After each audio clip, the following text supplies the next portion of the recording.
जय हिंद दोस्तों। आज हम डिस्कस करेंगे अपना हिंदी पैडोलॉजी का चैप्टर नंबर 3 है जो कि आपका भाषाई कौशल के बारे में चर्चा करेंगे। साथ में साथ भाषाई विज्ञान क्या होता है उनके बारे में चर्चा करते हैं। तो जानते हैं आज का अपना टॉपिक। तो जैसे कि भाषाई कौशल क्या होते हैं आप लोग जानते होंगे। भाषाई कौशल 4 होती है। मैंने इंग्लिश पैडोलॉजी में आप लोगों को समझाया है, लेकिन ये आपका जो ये वाला जो टॉपिक है ये आपका हिंदी पैडोलॉजी में हूबहू सेम एज इट इज जैसा इंग्लिश में है वैसा हिंदी में भी आता है। तो कंटिन्यू करते हैं आज का अपना टॉपिक। तो दोस्तों हमारी जो 4 भाषाई कौशल है वो है, एक है आपकी सुनना, दूसरा आपकी बोलना, तीसरा आपकी है और चौथी आपकी लिखना है। ठीक है, इसका ऐसे ही मतलब ये सीक्वेंस ऑर्डर होता है किसी भी भाषा को ग्रहण करने के लिए। अगर आप इंग्लिश में है तो LSRW बोलेंगे, लिसनिंग, स्पीकिंग, रीडिंग, राइटिंग। और हिंदी में इस इंग्लिश में शॉर्टकट हमने बनाया था LSRW और हिंदी में वाला शॉर्टकट क्या रहेगा याद करने का? सु वो पाली, तो वो पाली। ये हमारा हिंदी का मतलब ट्रिक है याद करने की, ट्रिक है समझिए आप लोग। ये ट्रिक है इस सेकेंड्स को भाषाई कौशल को याद करने की। तो वो पाली। तो इसमें क्या क्या होता है आप जानते हैं इनके बारे में। जो आपका सुनना होता है ये श्रवण कौशल होता है। सुनना क्या होता है? श्रवण कौशल होता है। ये ऑरल फॉर्म होता है, ऑरल, इसको बोलते हैं ऑरल। ऑडियो नहीं, ऑरल। ऑरल, ये ऑरल में होता है। इसमें क्या होता है कि बच्चा जो होता है चीजों को सुनना चालू करता है। आपने देखा होगा जब क्या होता है कि जब आपके घर में कोई बालक या बच्चा जन्म लेता है या पैदा होता है तो उस केस में क्या होता है, सबसे पहले उसकी गोदी में आता है तो सबसे बोलते हैं अरे इसकी नाक या इसका मुंह या इसका चेहरा अपने माँ बाप या मम्मी पे गया हुआ है, या ऐसा है वैसा है। तो क्या होता है, पहले दिन से ही बालक या बच्चा जो है वो सुनना चालू करता है। उसका पहला दिन ही उसके उसके कानों में आवाज जाती है तो क्या चालू करता है? सुनना चालू करता है। तो वो चीज क्या है? ये श्रवण कौशल है। किसी भी चीज, कोई भी बालक जब पहली बार कोई चीज सुनता है तो वो लिसनिंग ही सुनता है। तभी ये जो सीक्वेंस ऑर्डर दिया गया है साइकोलॉजी जो मनोवैज्ञानिक ने दिया है, इन्होंने इसी ऑर्डर क्रम में बताया है कि किसी भी चीज को हम किसी भी भाषा को जब सीखते हैं तो इसी क्रम में सीखते हैं। जब कोई बालक या बच्चा जन्म लेके धरती पे आता है तो सबसे पहले क्या करता है? वो सुनना ही तो स्टार्ट करता है। तभी ये सबसे पहला आपका जो भाषाई कौशल है वो सुनना है। अब आगे अगला प्रश्न है, अगला है बोलना। जब बच्चा सुनने सुनने अब आप लोगों का जो है अगला वो है बोलना। बोलना क्या देखते हैं आप लोग जानते हैं कि जब बालक 6 या 7 महीने का होने लगता है तो वो अपनी मम्मी से ब ब बा मम्मा की आवाज निकालने लगता है। मम्मा दूध दूध दूध, मम्मा मम्मा पापा पापा करने लगता है। तो पहले क्या बच्चे ने क्या किया? रिसीव किया, मतलब उसने क्या हुआ? सुनना स्टार्ट किया। उसके बाद वो बोलना स्टार्ट हुआ। तो ये क्या है? मौखिक अभिव्यक्ति कौशल। इसको अभिव्यक्ति कौशल क्यों कहा? क्योंकि जो बच्चा है या बालक है वो अपने व्यक्ति अपने भाव को बोल पा रहा है, कह पा रहा है मम्मा मुझे भूख लगी है, लेकिन ऐसे नहीं बोल पा रहा कि मम्मी मुझे भूख लगी। छोटा बच्चा 6 या 7 में खा खा खाना खा मम्मा मम्मा मम्मा खाना खाना खाना ऐसे बोलता है ना, तो अपने भाव को प्रकट कर पा रहा है अपनी माँ या बाप के सामने। तभी ये बोला है मौखिक अभिव्यक्ति कौशल इसको बोला गया है। अगला है पढ़ना। पढ़ना कौशल क्या होता है? जिसको वाचन क्रिया क्यों बोला गया? क्योंकि जब हम पढ़ते हैं तो हमारे मुंह से आवाज निकलती है ना, तो उसको वाचन क्रिया का नाम दिया गया है। तो पढ़ने को वाचन क्रिया बोलते हैं। आपने देखा होगा जब भी घर में या छोटे बच्चे होते हैं तो पढ़ाई करते हैं तो क्या करते हैं? तो तेज तेज पढ़ते हैं। वाचन क्रिया आपकी जो वाचन क्रिया होती है, पढ़ने की क्रिया होती है, ये छोटे क्लास के लिए बहुत ही इंपॉर्टेंट होती है। इसलिए क्योंकि आप लोग जानते हैं छोटे बच्चे अगर मन में पढ़ेंगे तो भटक जाएंगे अपने खिलौने की तरफ या कहीं और चल जाएंगे। लेकिन जब वो तेज तेज पढ़ेंगे तो भटकेंगे नहीं। वो हमको भी पता लगेगा मेरा बच्चा पढ़ रहा है। ठीक है, लेकिन वही केस अगर देखा जाए तो बड़ों में क्या होता है? जो बड़े एडल्ट हो गए हैं वो लोग जब पढ़ाई करेंगे अगर वो लोग तेज तेज बोलेंगे तो क्या होगा? तो उस केस में हम कहेंगे अरे बड़बड़ा है, पागल हो क्या? तभी हम बड़े लोग हमेशा कॉन्सेंट्रेट होके पढ़ते हैं और मौन होके पढ़ते हैं। लेकिन जो छोटे बच्चे होते हैं उनको हमेशा वाचन मतलब स्वर पठन ऊंची आवाज में बोलते हैं तो पढ़ने के लिए तेज तेज पढ़ो ताकि हमको भी सुनाई पड़े कि तुम पढ़ाई कर रहे हो कि नहीं कर रहे हो। तो ये हो गया आपको वाचन। वाचन पढ़ने में क्या आता है? आपका वाचन कौशल आता है। आगे आता है लिखित। लिखित को बोला है लिखित अभिव्यक्ति कौशल। लिखित अभिव्यक्ति कौशल में क्या होता है? जब हम कोई भी चीज लिखित चीज को पढ़ते हैं, अभिव्यक्ति की बात यहाँ पे क्यों की गई है? इसलिए की गई है क्योंकि कोई भी मटेरियल कोई भी प्रिंटेड फॉर्म में लिखा है उसको हम पढ़ के समझ पा रहे हैं। भाई एक ऑथर या राइटर या जो भी है वो कोई चीज अगर किताबें लिखता है, ठीक है, तो हम उसकी किताबें पढ़ते हैं, वो अपने व्यक्ति अपने भाव को उन अक्षरों में पिरोता है तो उन चीजों को हम समझ पाते हैं हम पढ़ के। ठीक है, जैसे कि मान लीजिए कि अभी अगर कोई भी किताब लिखी है या नॉवल लिखा हुआ है तो उसको हम क्या रीडिंग तो करते हैं, उसके जो वर्ड या सेंटेंस या जो भी बना है या कहानी पढ़ी है, वो ऑथर जो है अपनी भाव, अपनी फीलिंग, अपने एक्सप्रेशन को हमारे सामने रिटन फॉर्म में दे रहा है। लेकिन जब हम उसको पढ़ रहे हैं तो हमारे लिए क्या हुआ, हमको कुछ नॉलेज या इंफॉर्मेशन या कुछ इनपुट, ऐसा कुछ हमको आउटपुट हमको मिल रहा है अच्छा सा, ठीक है। तभी इन्होंने क्या किया, यहाँ पे जो लेखक है उसने अपनी अभिव्यक्ति कौशल का इस्तेमाल किया है लिखन में, ठीक है। तो हमारी जो 4 भाषाई कौशल है, पहली कौन शॉर्टकट है, सु वो पा ली, याद रखना यही क्रम है। अगर आपसे पूछ लिया जाए कि किस क्रम में भाषाई कौशल सिखाई जाती है, तो सबसे पहले बालक क्या होता है, सुनता है, जब जन्म लेके पैदा होता है, धरती पे आता है, तो उसके बाद वो बोलना चालू करता है, बोलना चालू होने के बाद वो पढ़ना चालू करता है, पढ़ना चालू होने के बाद वो लिखना चालू करता है। लेकिन आपने कभी कभी नोटिस किया क्या होता है, बालक सुनना बोलना तो कर देता है, लेकिन जब छोटा होता है तो किसी का पेन पा जाता है, एक किताब पा जाता है, पा जाता है, तो उसका सिर्फ बोलने लगता है किताब को। तो हम इसको कंसीडर नहीं करेंगे क्या लिखने में, क्योंकि ये एक अवस्था साइकोलॉजी जो जिन्होंने इस चार्ट जो इनको बनाया है, मतलब सीक्वेंस वे को, उन्होंने इस अवस्था को, स्क्रबलिंग को नहीं माना है लिखित को पहले, ठीक है। तो ये खाली अगर आपसे पूछ लिया जाए कि बच्चा जो पढ़ लिख नहीं पाता है, छोटा और कॉपी बोलने लगता है, तो उस अवस्था को क्या बोलेंगे, तो बोलेंगे वो स्क्रबलिंग स्टेज होती है, चिलम काटी वाली स्टेज होती है। लेकिन जो मनोवैज्ञानिक लोग हैं उन्होंने इस चीज को इसके अंदर नहीं रखा है, इसको बाहर रखा है। तो हम जानेंगे, जो हमारी मनोवैज्ञानिक की दृष्टि से जानेंगे कि हमारी जो 4 क्रम है वो यही क्रम है। एक तो है आपका सुनना, पहला होगा आपका सुनना, बोलना, पढ़ना और लिखना, ये 4 क्रम, इसके द्वारा हम भाषाई कौशल को समझते हैं। अब इसको और डिटेल में जानते हैं। तो अगर आपको मेरा डिस्कशन अच्छा लग रहा है तो प्लीज मेरे चैनल को लाइक, शेयर और सब्सक्राइब करना ना भूलिएगा। अब जानते हैं इनकी डिटेल डिस्कशन। अब जानते हैं इनके बारे में और कुछ इन्फॉर्मेशन जो कि निकल के आती है, वो भी डिस्कस करते हैं। हालांकि अभी तक मैंने 4 आप लोगों को क्वेश्चन सिखा दिए, समझा दिए, वो आपको समझ में आ गए। अब इनकी आगे की चर्चा करते हैं, ठीक है। तो आगे की चर्चा में जैसे कि मैंने बताया था, आपका सुनना और पढ़ना किसके अंदर आता है। तो दोस्तों, जो आपकी अब ये 4 क्वेश्चन है, ये 2 भाग में डिवाइड है, उनके बारे में जानते हैं। वो 2 भाग किसमें डिवाइड किए 4 क्वेश्चन, तो उनके बारे में चर्चा करते हैं।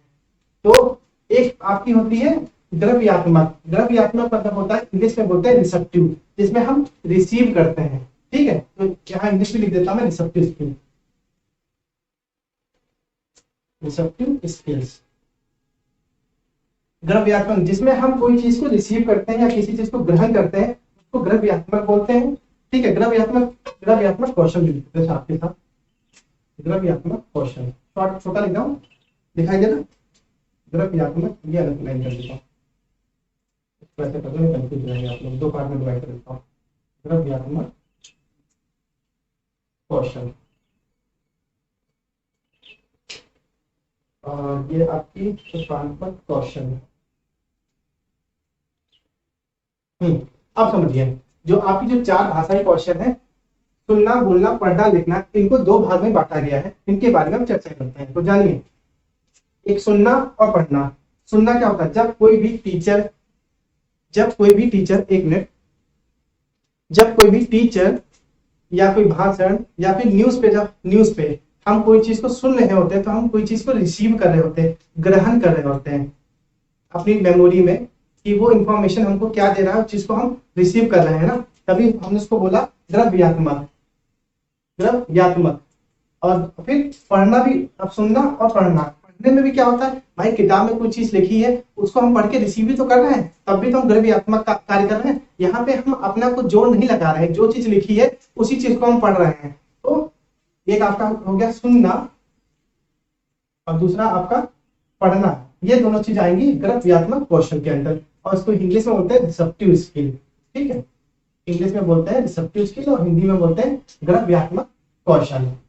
सुनना और पढ़ना आपकी द्रव्यात्मक कौशल है, लेकिन ये आपकी निष्क्रिय कौशल के अंदर भी आएगी। कैसे आएगी, क्योंकि यहाँ पे हमारा कोई भी पार्टिसिपेशन नहीं है, यहाँ पे हमारी कोई भी भागीदारी नहीं है। कैसे, जब कोई बंदा बोल रहा है, हम उसकी बातों को सुन रहे हैं, या हम टीवी पे न्यूज पे कुछ टीवी देख रहे हैं या न्यूज देख रहे हैं, क्या हम कुछ हमारा कुछ इन्वॉल्वमेंट है, हम सिर्फ उसकी बातों को सुन रहे हैं ना, रिसीव कर रहे हैं, द्रव्यात्मक कर रहे हैं, ग्रहण कर रहे हैं। और वही केस आ गया आपका पढ़ने के अंदर। भाई किताब में कोई चीज लिखी है वही चीज तो हम पढ़ रहे हैं, ग्रहण ही तो कर रहे हैं हम, लेकिन अब हम कुछ बोल नहीं, हम कुछ कर नहीं पा रहे थे, उन लिखी हुई चीज को और सुनी हुई चीज को रिसीव कर पा रहे हैं, तभी इसको बोला गया है द्रव्यात्मक। और निष्क्रिय, इसको बोला गया पैसिव भी बोला गया, क्योंकि यहाँ पे हमारा कोई एक्टिव पार्टिसिपेशन नहीं है, तो इसको बोला गया है पैसिव, पैसिव स्किल।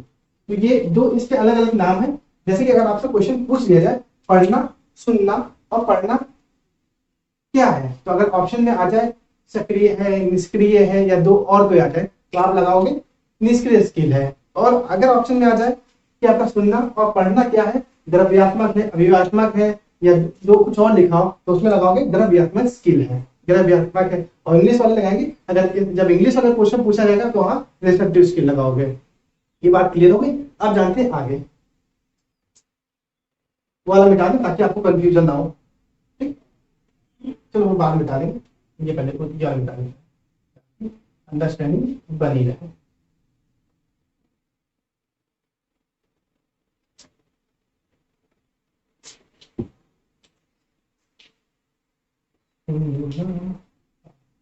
आप जानते हैं हमने थिंकिंग की बात कर ली, अब लोगों को क्रॉस कर देते हैं तब तक के लिए, अपने कंफ्यूजन। अब आता है बोलना और लिखना। ये आपका बोलना और ये आपका लिखना।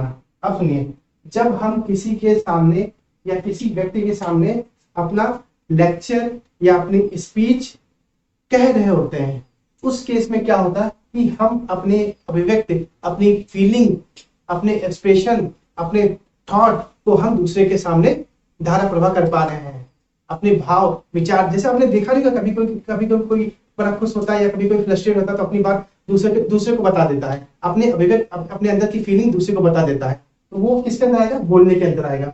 ऐसी कंडीशन आ गई फिर आपकी लिखने में।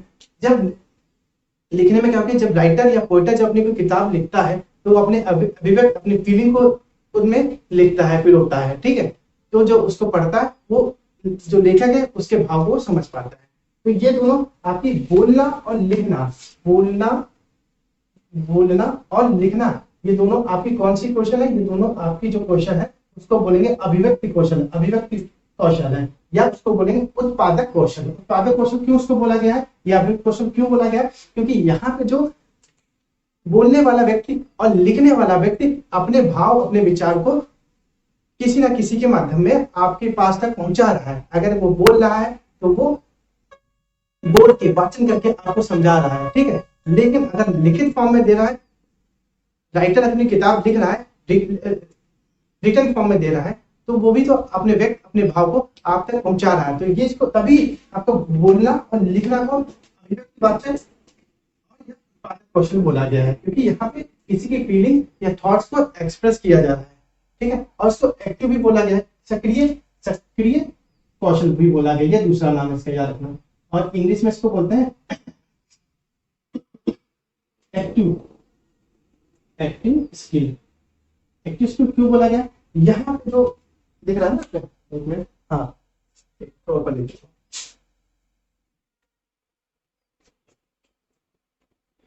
एक्टिव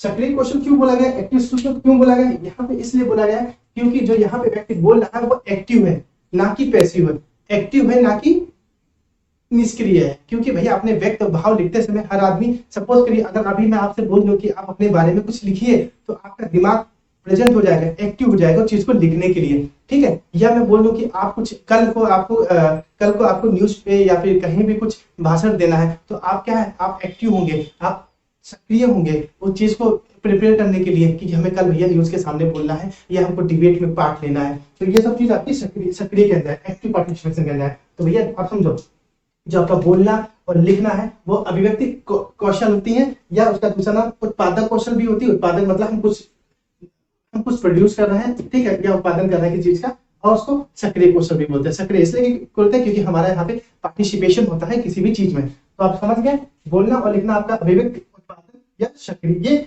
इनके तीनों के मतलब इसका मतलब ये भी बोल सकते हो, अभिव्यक्तात्मक कौशल बोल सकते हो, उत्पादन कौशल बोल सकते हो, और एक इसका सक्रिय नाम भी है। तो अगर आपसे क्वेश्चन बन के आए आपके टेट या सीटेट एग्जाम में और आपसे पूछा जाए बोलना और लिखना कैसी क्वेश्चन है, तो उसमें लिखा हो निष्क्रिय है, सक्रिय है, दो कोई और दी हो तो आप बोलोगे सक्रिय क्वेश्चन है। और एक क्वेश्चन बन के आ जाए कि आपका बोलना और लिखना कैसी क्वेश्चन है तो उसमें लिखो। अब इन दोनों में से एक ही ऑप्शन दिया होगा, या तो अभिव्यक्तिवाचक दिया होगा या उत्पादन दिया होगा। उत्पादन क्वेश्चन दिया होगा। उत्पादन को बोलते हैं क्या बोलते हैं, हिंदी में याद नहीं आ रहा है हिंदी में क्या बोलते हैं इसको, इंग्लिश में सॉरी।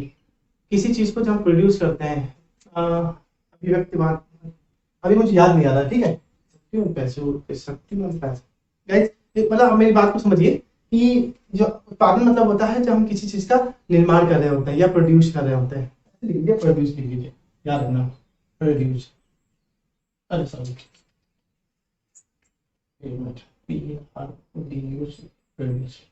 ठीक है, जिसमें हम कुछ निर्माण कर रहे होते हैं वो आपकी उत्पादन कौशल होती है और उनको सक्रिय कौशल भी बोलते हैं। तो आई होप ये बात आपको क्लियर हो गई होगी। एक मेरा वीडियो एक दो बार रिपीट करके देखना, आपकी अंडरस्टैंडिंग ज्यादा अच्छी बन जाएगी, ठीक है। अब बढ़ते हैं आगे। अगर ये डिस्कशन अगर सच में अगर हेल्पफुल है आपके लिए और अगर आपको मेरी इन्फॉर्मेशन दी गई समझ में आ रही है तो प्लीज इसको आगे फॉलो करिए और चैनल को लाइक सब्सक्राइब करना मत भूलिएगा। अब बढ़ते हैं आगे। तो भाषाई कौशल का सही क्रम मनोवैज्ञानिक के अनुसार क्या है ये मैं बता चुका हूँ। तो भाषाई कौशल का मनोवैज्ञानिक की दृष्टि से सही क्रम क्या है। तो सबसे पहले हम सुनेंगे, हम किसी भी चीज को रिसीव सुनते हैं, फिर हम उस चीज को बोलना चालू करते हैं, फिर हम उस चीज को पढ़ना चालू करते हैं, फिर हम लिखना चालू करते हैं। तो ये सुनना, जब कोई बालक बच्चा पैदा होता है तो वो सुनना चालू करता है, बाद में वो बोलना चालू करता है, फिर वो किताबों को पढ़ना चालू करता है, उसके बाद वो चीज लिखना चालू करता है स्कूल में, या फिर माँ बाप जो भी पढ़ाना चालू करते हैं छोटे बच्चों को उसके अनुसार। तो यही ये जो क्रम है इसी क्रम के अनुसार आपको आपके एग्जाम में पूछा जाएगा कि इसका क्रम कौन सा है। तो आप याद रखना, सुनना, बोलना, पढ़ना, लिखना, ये आपका भाषाई कौशल का क्रम।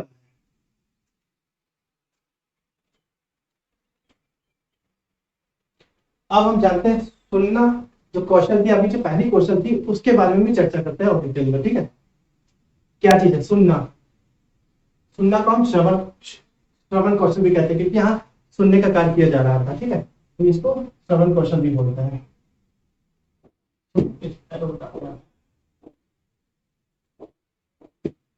तो सुनना जो है, सुनना या श्रवण कौशल बोलते हैं। इनके बारे में जानते हैं। तो सोपान मतलब होता है आपका स्टेप्स, इनके स्टेप जानते हैं। सुनना या श्रवण कौशल की स्टेप क्या है। सबसे पहले अब सुनने में क्या होता है मैंने आपको बताया अभी समझाया, लेकिन अब यहाँ पे चर्चा करते हैं इसके बारे में। ध्वनि का कानों तक पढ़ना, जब हम किसी चीज को हम सुन रहे होते हैं उस ध्वनि को या उस आवाज को मेरे कानों में जाती है, ठीक है। तो कोई भी चीज इंफॉर्मेशन होती है वो हमारे दिमाग के हमारे माइंड तक जाती है, ठीक है। सुनते हैं, जब हम सुनने के बाद फिर क्या करते हैं, अर्थ ग्रहण करते हैं। अब हम जानेंगे सपोज कि एक छोटा बालक या बच्चा है, जब वो छोटा होता है 1 साल का, ठीक है, 1 साल का होता है तो वो घर पे हर जो कार्य या काम चल रहा होता है उसको सुनता रहता है, ठीक है। अच्छी तरह से अपनी बातों को बोल नहीं पाता, कह नहीं पाता, लेकिन रिसीव तो करता है, सुनता तो है, तो सुनता है। लेकिन जब वो 1 या 1.5 साल का हो जाता है तब जो घर में जो चीज बातचीत चल रही थी तो रोज सुनता था कि ये हो रहा है, वो हो रहा है, ये बिस्किट नमकीन अपने चॉकलेट के बारे में सोचता है, उन सब चीजों के बारे में अब क्या करेगा, अब वो समझेगा कि भैया वो घर पे बात चल रही थी चॉकलेट वाली या बिस्कुट वाली, इसके लिए कल टेडी बियर लाना है, या इसके लिए कपड़े लेके आना है, या अपने भैया के लिए चॉकलेट या अपनी बिटिया के लिए चॉकलेट लेके आना है, इनकी बातें। तो भैया अब वो अर्थ निकालेगा, जब धीमे धीमे बड़ा हुआ अर्थ निकालेगा। उस समय ये चॉकलेट बिस्कुट की बात क्या चलती थी, मेरे खाने के लिए लाती थी, मेरे खाने का सामान आता था या मेरे पहनने के लिए सामान आता था, ठीक है।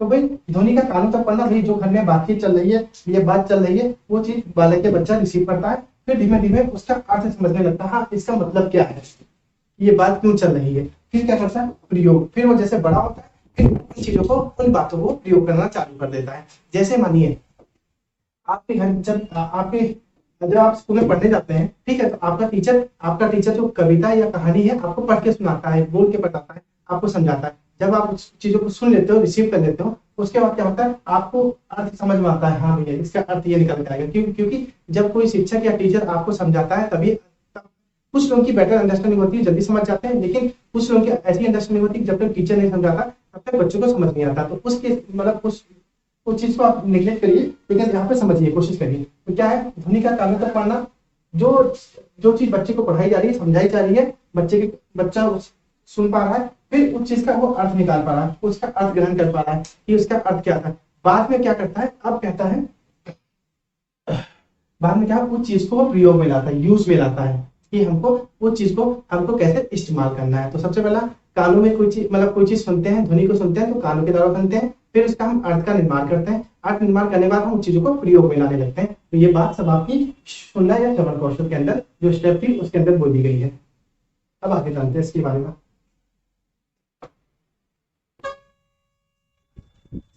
अब जो आपकी जो पहली क्वेश्चन थी, सुनना और श्रवण कौशल को हम विकसित कैसे कराएंगे किसी बालक या बच्चे के अंदर, जब वो स्कूल में पढ़ने या लिखने आएगा तो कैसे उसके अंदर डेवलपमेंट लाएंगे, कैसे उनके विकास लाएंगे। ये सुननी या श्रवण कौशल का जो जो जो है ये LSRW मतलब सुनना व श्रवण कौशल को कैसे हम विकसित करेंगे किसी बालक के अंदर, उनके बारे में चर्चा करते हैं। ये सुनना और श्रवण कौशल के बारे में चर्चा करेंगे, एक ही चीज है, ठीक है। ये श्रवण कौशल इसी का नाम है, ठीक है, सुनने का। तो जब उसकी विधि क्या होती है, क्या स्टेप्स हैं जिसके द्वारा हम बालक के अंदर इन चीजों को ला सकते हैं। तो सबसे पहले सौसल वाचन। सौसल वाचन मतलब क्या होता है, छोटे क्लासेस में आपने देखा होगा लाउड रीडिंग चलती है। बच्चों को क्या होता है, कविता या कहानी कहते हैं कि भैया तेज तेज पढ़ो, ये कहते हैं कि भैया या तो ग्रुप में पढ़ो। अगर हमने बोला, अगर शिक्षक बोला ए तो सारे बच्चे बोलते हैं ए। अब अगर बोला बी तो बी, या सौसल वाचन होता है बहुत तेज ही लाउड, इसको बोलते हैं loud reading. Loud reading, loud reading, ठीक है। तो सौसल वाचन में क्या होता है, बच्चे खूब तेजी से पढ़ते हैं, उसको लाउड सौसल वाचन कहते हैं। अगला है प्रश्नोत्तरी वाचन विधि। इसमें प्रश्नोत्तरी मतलब क्या होती है, क्वेश्चन आंसर विधि होती है। इसमें क्या होता है, एक शिक्षक होता है जो क्लास में, जब छोटे बच्चे होते हैं तो आपस में उससे कुछ क्वेश्चन ऐसे पूछते हैं जो फैमिली क्वेश्चन होते हैं, जो बच्चा आसानी से बता ले जाता है। जैसे पूछ ले बेटा, कल तुमने क्या खाया था, कल तुम्हारे घर में क्या बना था, कल तुमने पढ़ाई की थी, या कल तुमने टीवी पे कौन सा कार्टून देखा था। तो बच्चा क्या कर रहा है, आपस में बात भी कर रहा है और चीजों को सुन भी रहा है। जो शिक्षक बोल रहा है उस चीज को बालक जो है वो सुन रहा है और बाद में सुन के आंसर भी दे रहा है, ठीक है। तभी इसको बोला गया है प्रश्नोत्तरी विधि, मतलब क्वेश्चन आंसर वाली विधि। अगला आपका कहानी कहना व सुनना। इस केस में क्या होता है कि जो शिक्षक है वो बच्चों को कहानी सुनाता है और जो स्टूडेंट है उसको शिक्षक की कहानी को सुनते हैं। अब क्या है, वही रिसीव तो कर रहे हैं, यहाँ पे उनकी जो सुनने की क्षमता है वो इंक्रीज की जा रही है शिक्षक के द्वारा। और फिर कहते हैं आप कहानी भी सुनाओ। बालक से कहते हैं अब मैंने कहानी सुना दी, अब तुम्हारा टर्न है, अब तुम लोग कहानी सुनाओ इनमें से कोई एक, ठीक है। आगे बात श्रुतलेख क्या होता है, आपको जानते हो डिक्टेशन। बचपन में क्या होता है, या छोटे या 2-3 साल तो थर्ड या फोर्थ क्लास में क्या होता है, टीचर बोलता है कि आज हम तुम लोग का टेस्ट लेंगे डिक्टेशन का, देखें कि तुम लोगों को कैसा तुम लोग की कैसी स्पेलिंग है, ठीक है। तो क्या डिक्टेट करता है, श्रुतलेख लिखाता है। श्रुतलेख वो फिर रिपीट बोलता है, मेरा नाम जो भी मैं स्कूल में पढ़ता हूँ। या फिर एग्जाम्पल जैसे कि ले लो, दिवाली किस माह में मनाई जाती है, दिवाली किस लिए मनाई जाती है, इन सबको लेके वो डिक्टेशन श्रुतलेख करता है ताकि बच्चों की परख कर सके कि उसकी स्पेलिंग और उसकी राइटिंग कैसी है, ठीक है। तो वहां पे श्रुतलेख कहा जाता है। फिर आपकी बात है भाषण। भाषण क्या होता है, शिक्षक बच्चों के सामने एक लेक्चर लेता है, फिर और वो जो लेक्चर है जो शिक्षक बोल रहा है बच्चों तक रिसीव हो रहा है, फिर बच्चे भी उस चीज का आपस में मिलके बातचीत करते हैं, तो उनकी सुनने की और बोलने की क्षमता बढ़ती है। अगला आता है वाद विवाद। वाद विवाद जानते हो कि डिबेट होता है। देखते नहीं कि 4 लोग बैठ के जब डिबेट करते हैं, आपने कई बार न्यूज में भी देखा हो कि डिबेट चलता है तो सब अपनी अपनी बातें कहते हैं और लोगों की बात सुनते हुए। अगर आजकल तो बड़ा मुद्दा बना हुआ है, देखते हो टीवी पे कि ये पार्टी या वो पार्टी, तो सब अलग अलग पार्टी के प्रवक्ता बैठ जाते हैं वहां पे, तो वो बोले बीजेपी ने क्या किया या कांग्रेस ने क्या किया या टीएमसी ने क्या किया। तो भैया जब कोई उधर से कोई जब वार करता है तो उनकी बातों को सुनने होते हैं अदर पार्टी वाले बंदे, और जब उनको लगता है कि ये गलत कमेंट कर रहे हैं तुरंत ही वो उस बात को बैठाने के लिए अपना पक्ष रख देते हैं, ठीक है। तो वो होता है वाद विवाद, में सुनते भी अपनी बातों को कहते भी हैं। तो ये सब आपका श्रवण कौशल के अंदर या सुनने कौशल के अंदर आता है, ठीक है। तो ये बात अब आपको क्लियर हो गई। अब जानते हैं अगले वाले जो अगला क्वेश्चन है उसके अब जानते हैं, जो कि अगला क्वेश्चन आप लोगों का है आई थिंक ये तो सुनना था, अगला हो गया आपका मौखिक मतलब बोलने वाला। अब हम डिस्कस करेंगे अपना जो दूसरा टॉपिक है, दूसरा मतलब जो पहला आपका था सुनना, फिर बाद में बोलना। तो हमारा जो दूसरा क्वेश्चन है वो बोलना क्वेश्चन है। बोलने को हम बोलते हैं मौखिक अभिव्यक्ति। मौखिक अभिव्यक्ति क्वेश्चन। तो इनको हम कैसे विकसित कराते हैं, इनकी कुछ विधि है, उनके बारे में चर्चा करते हैं। तो जो हमारी सबसे पहली विधि है जिसमें हम क्या करते हैं, किसी भी जब छोटे बालक या बच्चे को हम बोलना सिखाएंगे तो कैसे बोलना सिखाएंगे, इनके बारे में चर्चा करते हैं। ठीक है, एक नाटक मंचन। बच्चों क्या करेंगे, बच्चों से कह देंगे क्लास के अंदर ही, अगर बच्चे 20-30 बच्चे हैं तो उनसे कहेंगे 5 बच्चे उठ के आए ग्रुप में और एक कहानी प्रस्तुत करें, या कहानी प्रस्तुत करें। एग्जाम्पल जैसे मानिए किसी को रावण का रोल अदा करना है, ठीक है, तो एक रावण बनेगा, एक सीता, एक लड़की होगी जो सीता बनेगी, एक राम बनेंगे, एक लक्ष्मण बनेंगे। तो वो नाटक मंचन बच्चे करके दिखाएंगे। उसमें क्या होगा, बच्चे आपस में जब जब कलाकृति कर रहे होते हैं बच्चे, जब आपस में बातें करेंगे एक दूसरे से, तो क्या होगा, उनका जो बोलने का जो तरीका है वो इंक्रीज होगा। हालांकि शिक्षक यहाँ पे ये नहीं जज करता कि बच्चा कैसा प्रस्तुत कर रहा है, ये नहीं होता शिक्षक के अंदर। शिक्षक के अंदर बात ये आती है, शिक्षक बस बच्चे के अंदर उनके अंदर बोलने की क्षमता है वो इंक्रीज करना चाहता है। हम लोग पहले बचपन में सोचते थे नाटक मंचन बुला लिया, सर हमको देखेंगे तो कहेंगे ये कैसे कर रहा है, ठीक है, वो सब चीजें उस वक्त हमको नॉलेज नहीं था। जब हम क्लास में पढ़ते थे तो हमारा कहते कि ये ड्रामा तुमको करके दिखाना है, तो हम डर जाते थे, इसलिए ये ऐसा लगता था कि शिक्षक बोलता है कि तुमको इसका नंबर मिलेगा। ये नहीं, पर हमको नहीं पता था कि शिक्षक हमारी स्पीकिंग कम्युनिकेशन चेक कर रहा है।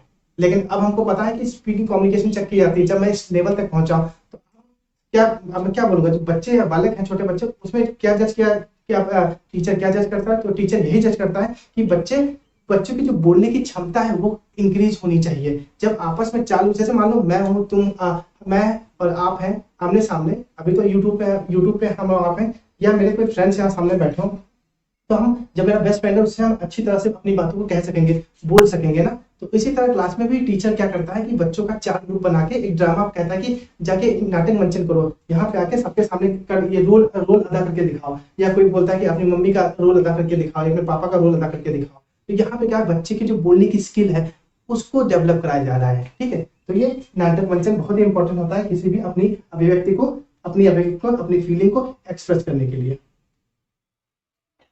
फिर आके वाद विवाद हमारा पहले में भी था, इसमें भी है। वाद विवाद से क्या होता है भैया, एक तो हमारे सुनने की, जो हम कोई हमारे सामने जो हमारे निष्पक्ष या नेगेटिव पार्टी बैठी है या जो हमारे अगेंस्ट बोली, उनकी बातों को सुन के हम जो सुनेंगे उनका हम जवाब देंगे, जवाब अपने बोल के देंगे, अपने अभिव्यक्ति के द्वारा देंगे। ठीक है, तो ये आ गया वाद विवाद के अंदर। फिर चित्रण करना है, चित्र का वर्णन है। आपने देखा होगा छोटे क्लासेस में क्या होता है, छोटे बच्चों की क्लास में अक्सर देखा होगा कि जो उनकी एनसीईआरटी या जो भी किताब होती है उसमें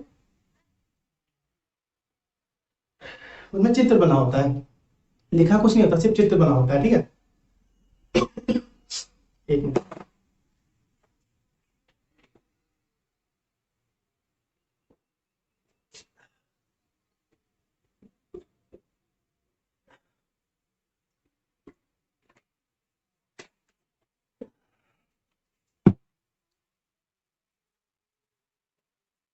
तो उनकी जो छोटी किताबें होती है उसमें कभी कुछ मतलब स्टोरी फॉर्म में कभी कुछ नहीं लिखा होता, चित्र बना होता है, और वो जो पिक्चर है वो बतानी होती है बच्चों को अपने माइंड से कि वो क्या कहना क्या चाह रही है। ठीक है, देखा होगा बचपन में अक्सर आप लोगों की किताबों में, ये आपके जो नोटबुक होती है उसमें एक ये सूरज बना होता है, इधर घर बना हुआ, इधर पेड़ बना है, इधर नदी निकल रही है, और ये पहाड़ बने हुए, और इधर बच्चे खेल रहे हैं। तो बच्चों से कह दिया था छोटे बच्चों को, ये जो चित्र बना है इसको देख के बताओ कि ये कहानी क्या कहना चाहती है। तो बच्चे बताते हैं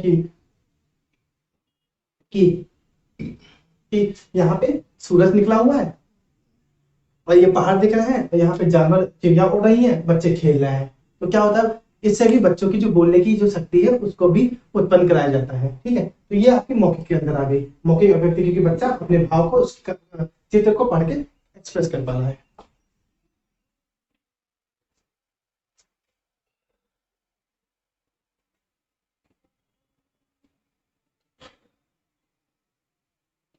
फिर अगला आता है भाषण। भाषण क्या होता है भैया, यहाँ पे क्या होता है, भाषण में क्या होता है, बच्चे को मौका दिया जाता है कि अपनी स्पीच को डिलीवर करो, या तो क्लास में आके 20 बच्चों के सामने आके अपनी बात को, या फिर अपने घर के बारे में बताओ, या अपने बारे में बताओ, या तुमने दिन भर में कल क्या किया था उसके बारे में बताओ, जिसमें बच्चे की जो बोलने की कम्युनिकेशन है वो अच्छी इनहेंस और स्किल इनहेंस हो सके। अभी यह भाषण की बात की गई है भाई। जब देखा होगा आपने एग्जाम्पल देखा होगा, जब आपके प्राइम मिनिस्टर, जब हमारे प्राइम मिनिस्टर जब टीवी पे आते हैं तो क्या एक भाषण के रूप में अपनी मन की बात को कह के जाते हैं। लोग उनको सुनते हैं, तो हम देखते हैं कि उनकी जो कम्युनिकेशन स्किल है हमारे पास कैसे वो डिलीवर कर रहे हैं। तो इसमें क्या होता है, बच्चों का क्या होता है, बोलने का भी स्किल डेवलप होता है। फिर आ जाए कविता पाठ। किताबों में जो कविता या कहानी होती है, बच्चों को क्लास में खड़ा करके कहेंगे लाइन बाय लाइन, अब तुम पढ़ोगे, अब तुम पढ़ोगे, तो इससे भी क्या होता है, बच्चों का पढ़ने की जो क्षमता है वो अच्छी होती है और वो अपनी बातों को एक्सप्रेस कर पाते हैं। अगला आता है संवाद। संवाद क्या होता है कि संवाद जैसे कि हम और आप आपस में बात कर रहे होते हैं, तो अपने हम आपकी बात को सुन रहे होते हैं, आप हमारी बातों को सुन रहे होते हैं, हम भी अपनी बातें बोल रहे होते हैं, आप भी अपनी बात कर रहे होते हैं। तो ये सब आपका बोलना कौशल के अंदर आता है। दोस्तों, अगर मेरा डिस्कशन अच्छा लग रहा है तो लाइक शेयर और सब्सक्राइब करना ना भूलिएगा।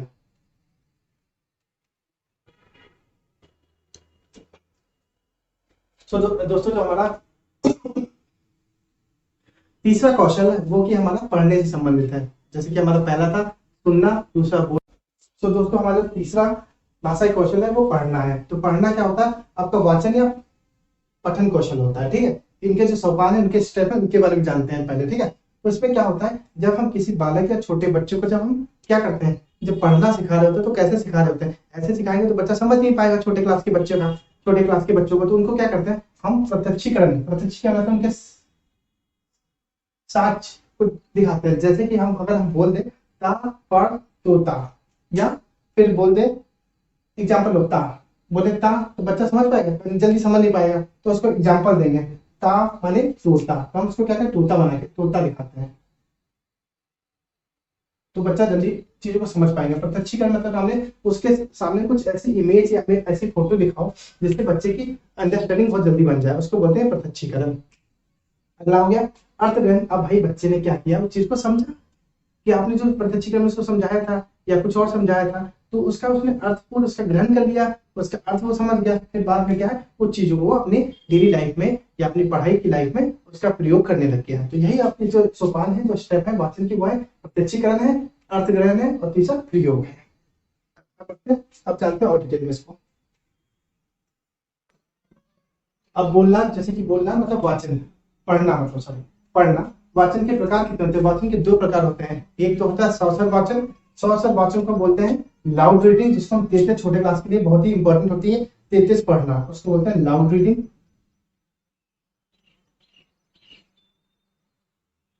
उसको बोलते हैं सौसर वाचन। सौसर वाचन मतलब लाउड रीडिंग हो गया। फिर आ गया मौन वाचन। मौन वाचन को बोलते हैं, मौन वाचन को आपका बोला जाता है साइलेंट रीडिंग। ये जब बच्चे बड़े होते हैं उनकी अच्छी होती है साइलेंट रीडिंग,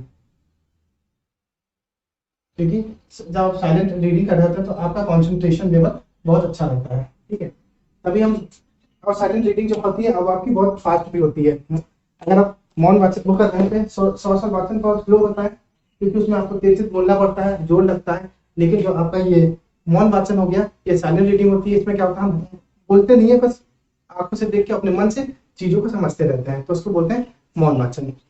अब जानते हैं इनकी और डिटेल के बारे में चर्चा करते हैं, स्वर और मौन वाचन के बारे में।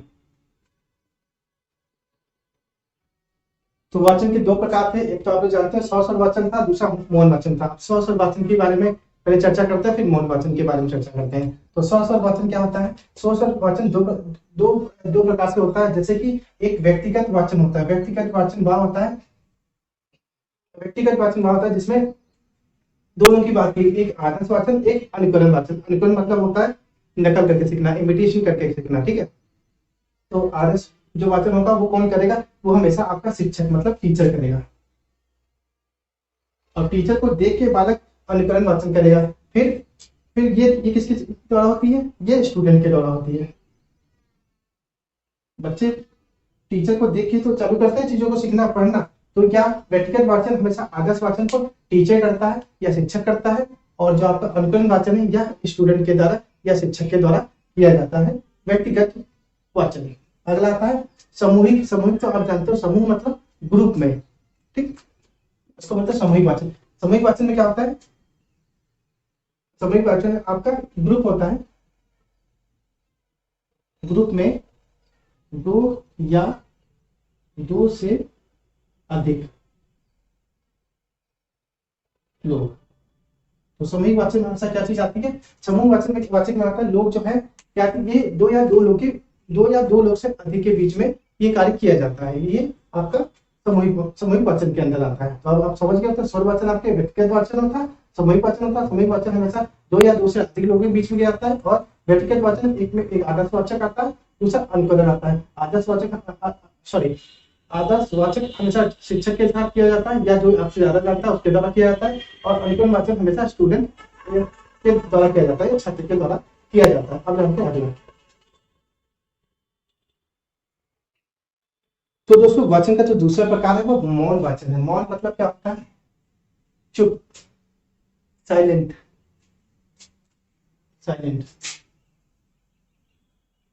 Silent reading. तो ये दो प्रकार से होता है, एक तो गहन अध्ययन होता है, दूसरा द्रुत वाचन होता है। गहन अध्ययन में क्या होता है कि हम जब किसी चीज पे रिसर्च या कुछ ऐसा कार्य कर रहे होते हैं जो बहुत ही इंपॉर्टेंट कार्य होता है, उसको हम बहुत सूक्ष्म छोटे छोटे छोटे छोटे टुकड़ों से समझ के करते हैं। जैसे कोई रिसर्च चल रही होती है, जब कोई रिसर्च चल रही होती है तो हम उसकी हर एक बारीकी को समझते हैं, तो उसको सूक्ष्म बोलते हैं। और गहनता मतलब बहुत ही डीपली चीज को समझ रहे होते हैं, तभी उसको बोलते हैं गहन अध्ययन। यह आपका किसके अंदर आता है? मौन वाचन के अंदर आता है। दूसरा हो गया द्रुत वाचन। द्रुत वाचन में क्या होता है? किसी भी चीज को हम गति से पढ़ते हैं, मन में पढ़ते हैं लेकिन गति से पढ़ते हैं। जैसे कि आपके घर में अगर कोई भी नॉवल पढ़ता है तो क्या है, वो नॉवल बहुत साइलेंट होकर पढ़ता है, मतलब कि आपको सुनाई नहीं देगा लेकिन वो बहुत तेज पढ़ डालता है। तभी हम लोग कहते हैं अरे बहुत जल्दी पढ़ डाला तुमने, मतलब आपने नॉवल को बहुत जल्दी खत्म कर दिया। तो क्या है, द्रुत वाचन के अंदर क्या आता है? कोई भी चीज को हम गति से पढ़ते हैं लेकिन मौन होके पढ़ते हैं, उसको बोलते हैं द्रुत वाचन। तो आप समझ गए होंगे, गहन अध्ययन मतलब होता है सूक्ष्म और गहनता से किसी चीज को पढ़ना, और मौन वाचन को कहते हैं गति से पढ़ना लेकिन मन में पढ़ना। अब जानते हैं इनकी विधि क्या होती है वाचन की, उनके हम चर्चा करते हैं। पढ़ने की जो विधि है उनकी चर्चा करते हैं। अगर आपको डिस्कशन अच्छा लगा है तो प्लीज लाइक शेयर करना, सब्सक्राइब करना ना भूलिएगा।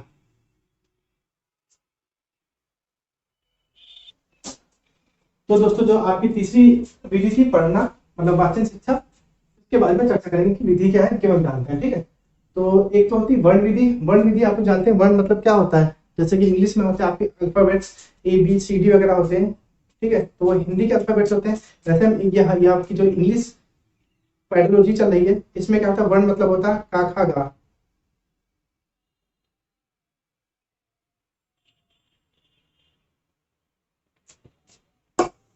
तो ये आपकी वर्ण विधि हुई। वर्ण विधि में क्या होता है, बच्चे को पढ़ने में सबसे पहले हम क्या सिखाते हैं, उसको काखा का पढ़ना सिखाते हैं, या जब इंग्लिश वाला होता है तो उसको ABCD पढ़ना सिखाते हैं बच्चे को। तो ये आपकी पढ़ने की विधि में क्या गई, वर्ण विधि के अंदर काखा गा आता है। फिर बच्चे को काखा गा पढ़ाने के बाद हम शब्द विधि बनाते हैं। फिर उसको कहते हैं कि इन जो जो आपके जो वर्ण है काखा काका जो भी है, इनको जोड़ के एक शब्द का निर्माण कराते हैं। ठीक है, वो मतलब अल्फाबेट्स को जोड़ के एक वर्ड्स बनाना सिखाते हैं। तो हम क्या करते हैं, शब्द का निर्माण, जैसे राम है, घर है, छोटे अभी छोटे बच्चों को सिखा रहे हैं तो छोटे छोटे वर्ड्स ही ऐसे देंगे जो उनको आसानी से याद हो सके। अगला है वाक्य विधि। फिर हम कहेंगे अब क्या होता है, अब कहते हैं सेंटेंस को बनाना चालू करो, वाक्य को बनाना चालू करो। तो उसमें क्या होता है, जैसे कि राम घर जाता है, अब बच्चा क्या करता है, उन शब्द को जोड़ जोड़ के एक वाक्य बनाना चालू करता है। आखिरी में कविता विधि। कविता विधि में कहते हैं कि कविता को पढ़ो, मतलब उसको पढ़ना सिखाते हैं, कहते हैं खड़े हो जाओ और तेज से उसको पढ़ो। ठीक है, तो कविता विधि हुई। तो ये बात आपको समझ आ गई वाचन शिक्षा या पढ़ने में हम क्या क्या इंपॉर्टेंट रखते हैं। एक वर्ण विधि होती है जिसमें हम बच्चों को काका का सिखाते हैं, दूसरा शब्द विधि होती है इसमें शब्द को बनाना सिखाते हैं, तीसरा आपकी वाक्य विधि होती है जिसमें हम वाक्य का सेंटेंस का फॉर्मेशन करना सिखाते हैं, तीसरा कविता विधि, कविता के द्वारा उसको पढ़ना सिखाते हैं। अब जानते हैं आज का जो आपका आखिरी क्वेश्चन और जो आखिरी भाषा विकार है उसके बारे में चर्चा करते हैं।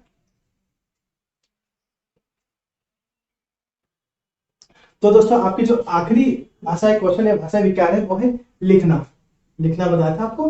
तो उसमें क्या होता है, लिखित अभिव्यक्ति की क्वेश्चन की बात की जाती है। इसमें बच्चा क्या है या ऑथर क्या है, अपनी व्यक्ति अपने भाव को दूसरे के सामने स्पष्ट कर सकता है। ठीक है, तो इसमें क्या होता है, लेखन के प्रकार क्या होते हैं उनके बारे में चर्चा करते हैं। एक होता है सुलेख। आपने देखा होगा कि सुंदर लेख होता है, सुलेख मतलब सुंदर लेख होता है। तो टीचर कहता है बच्चों से ये चीज जो किताब में लिखी है इसको कॉपी पे लिखो। तो आपकी सुंदर लेख की जांच की जाती है, बच्चा कितना सुंदर लिख पाता है, उसको बोलते हैं सुलेख। एक होता है अनुलेख। अनुलेख में क्या होता है, जब बच्चा लिख नहीं पाता तो उसको हम डॉटेड फॉर्म में कुछ लिख के देते हैं। ये आपने देखा होगा प्री नर्सरी या नर्सरी या KG क्लास में क्या होता है, कुछ किताबें ऐसी होती है जैसे कहते उसमें ए बना ऐसा ऐसे ऐसे डॉट में बना हुआ है, क्या करता है, सॉरी उसमें ये डॉट बना हुआ है, तो क्या करता है, बच्चे को क्या करते हैं अनुलेख करना सिखाते हैं। तो अन्य कहते हैं इस डॉट के ऊपर ऐसे ऐसे पेंसिल चलाओ या जो भी पेंसिल है, तो ये होता है आपका अनुलेख होता है। अनुलेख मतलब किसी चीज के ऊपर दोहराना, जो बिंदियां बनेंगी उसके ऊपर दोहराना किसी भी भाषा को लिखना, जब आप लिख रहे होते हैं उसके लिए, तो उसको होते हैं अनुलेख बोलते हैं।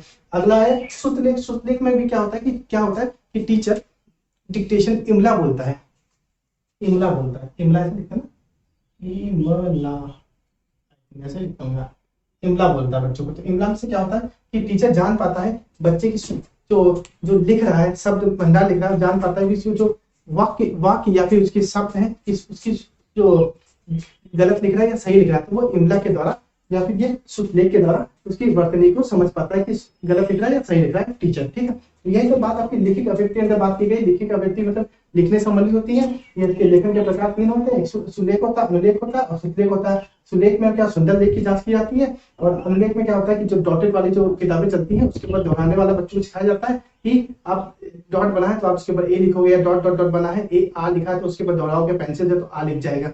तीसरा होगा श्रुतलेख में क्या होता है बच्चे को इमला बोली जाती है, डिक्टेशन बोला जाता है, ताकि बच्चे उस चीज को लिख पाए और फिर टीचर उस चीज को जज कर पाए कि बच्चा गलत लिख रहा है कि सही लिख रहा है। उसकी फिर शुद्धि वर्तनी को टीचर मतलब कि समझ पाएगा, तो बच्चों को उसकी जो प्रॉब्लम है उसको टीचर सॉल्व कर पाएगा। ठीक है, तो यही सब बात थी आपकी ये चारों LSRW में, सुनना बोलना लिखना पढ़ना में। तो आई होप ये बात आपको क्लियर हो गई होगी। और एक और मैं अनाउंसमेंट करूंगा आज एक छोटा वीडियो डाल के कि मैं आगे जो प्रिपरेशन है वो कैसे कराऊंगा आप लोगों के लिए। ठीक है, और साथ के साथ अभी मुझे टाइम नहीं मिल पा रहा है, मैं सोच रहा हूँ कि हिंदी वाली जो क्लास चल रही है और इंग्लिश वाली जो थी उन दोनों की टेस्ट सीरीज भी चालू कर दूं साथ के साथ, तो आप लोगों के लिए और अच्छी बेनिफिट रहेगी। क्वेश्चन से करने से फायदा ये होता है कि आपकी बेटर अंडरस्टैंडिंग एक चैप्टर को लेकर बनती है। ठीक है, जय हिंद दोस्तों।